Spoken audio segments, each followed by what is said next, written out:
Good morning, everybody. Happy Tuesday morning to you. All right, so in this video, we're going to be discussing Harry and Meghan's trip to Colombia. And also, Jeremy Clarkson has popped back up on the scene. Yeah, there's some stuff going on there too. So let's just jump in and cover it all, shall we? Let's go.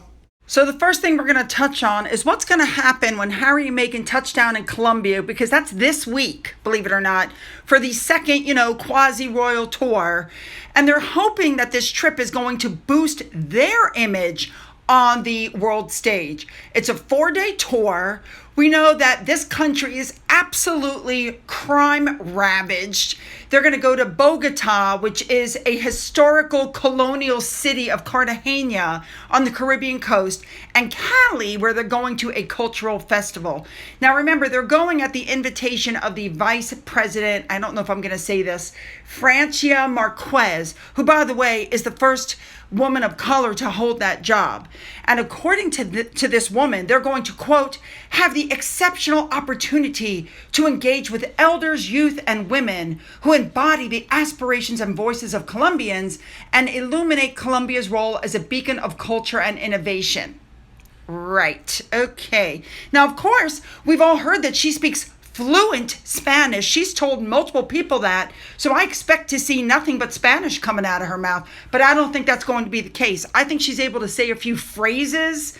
Like I can say a few phrases in German, but she can't hold a one-on-one conversation. In my opinion, nobody's ever heard her. Here's where it gets interesting. Even in Colombia, they're saying that Harry and Meghan's visit is being used as a cynical attempt by a failing left-wing government to use them as political pawns to try to divert attention from scandals that recently have engulfed the regime that's currently in, power. A very prominent Bogota lawyer even said that while Harry and Meghan may mean well, everybody here is talking about how they're obviously being manipulated. Now, this is where it really gets interesting. The vice president's office told the Mail on Sunday that the trip begins Thursday, but isn't giving any specifics, and that all of the events they're going to are under the control of the vice president. And so only the pictures and images and video clips that they want released to the public are the ones, it's all going to be very carefully crafted. You're not going to see the kind of stupid stuff that you saw going on in Nigeria. Unbelievable.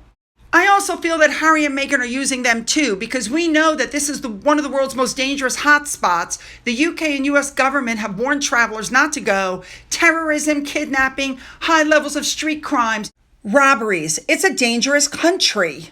And of course, we know that Harry is fighting for his UK security. They've already tried the high-speed car chase in New York, which turned out to be the biggest joke. I think something's going to happen in Colombia. Mark this spot. I think something's going to happen in Colombia, and they're going to blame Charles and the UK for not giving Harry back his security. Now, for those of you who are unaware, the guy that is currently the president, who once fought in a rebel guerrilla group, came to power in 2022, and he told all the poor Colombians he was going to give them free health care and better education and social welfare schemes for single mothers and abused women, etc., etc. But his son has now been accused of corruption. He's facing up to 25 years in jail. And in July, the president was accused of cheating on his wife with a transgender TV host. They were pictured walking hand in hand on a trip to Panama. He denied the affair, but he said, you know what? My personal life is private. Now, as far as the vice president goes, is not much better off, actually. She's been accused of taking helicopters like taxis and spending millions on a new home where she now lives instead of the official vice president residence. Several representatives said she is the biggest fraud in the Black community. She's been in office for 2 years and she's done nothing but play the victim and travel around in helicopters. Oh my. So this toxic atmosphere where Harry and Meghan are going to go, they sound like birds of a feather. In the meantime, the two of them are expected to stay in this very poor country in a £2,500 a night presidential suite at the Legend Hotel in Cartagena. And the third floor room comes with its own butler pool and sweeping views of the Caribbean Sea. Gee, why does that not surprise me? You know, I have to agree with this article above. This trip absolutely proves that this is about their personal ego, because when it comes to security concerns, because let's be honest, Harry is missing his uncle's funeral because it's too dangerous to return to the UK, and he's not willing to bring Meghan and the children back because it's too dangerous in the UK. But yet he lives in the United States where everybody has a gun, and he's willing to go to this country where everybody's warned not to go. Now remember, this is the country where 60% of a specific drug comes from, and Harry has admitted to using that drug in the Spare.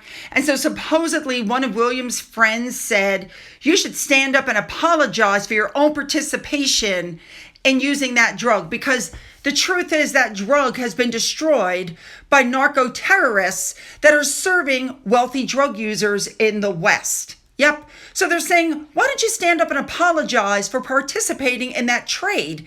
That would be a helpful intervention. Of course, Harry's not going to do that. We know that since the 1960s, Colombia has been a key battleground in the global war on drugs, and it produces that particular drug, and the criminal networks distribute it throughout the region, and it's got an infamous unalive rate by other people's hands for drug-related crime. It's if you're expecting Harry to apologize, I wouldn't hold my breath for that one.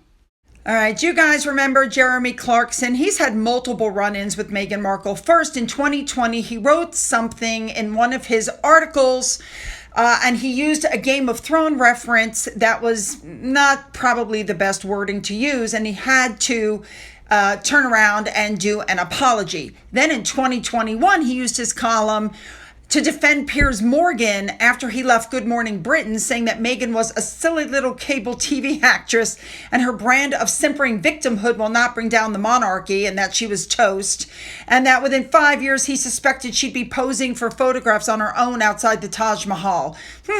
Well, she has within 5 years done a lot of pap walks, so he might have been right on that one. Then in April of 2021 on his ITV show, It's Clarkson on TV, he took a swipe up the Oprah show, and he played a clip from it and suggested that Meghan had, passed some gas. I mean, he just keeps poking at her. Well, now he's talking about the fact that, she took a private jet, I believe it was Amal Clooney's, all the way to New York for a baby shower in a $75,000 a day suite. Imagine if that money had been used instead to, feed the homeless or something of that, something like that. Now, in January of 2023, Harry addressed the issue himself when he was out talking about the Spare.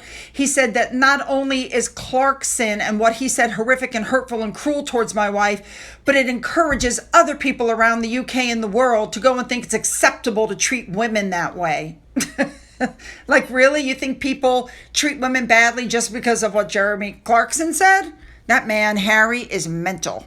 All right, you guys, you know what to do. Hit the like button, the subscribe button, hit the bell for all notifications, and then go down into the description box, hit the link for video number 2, and follow me on over. Let's go.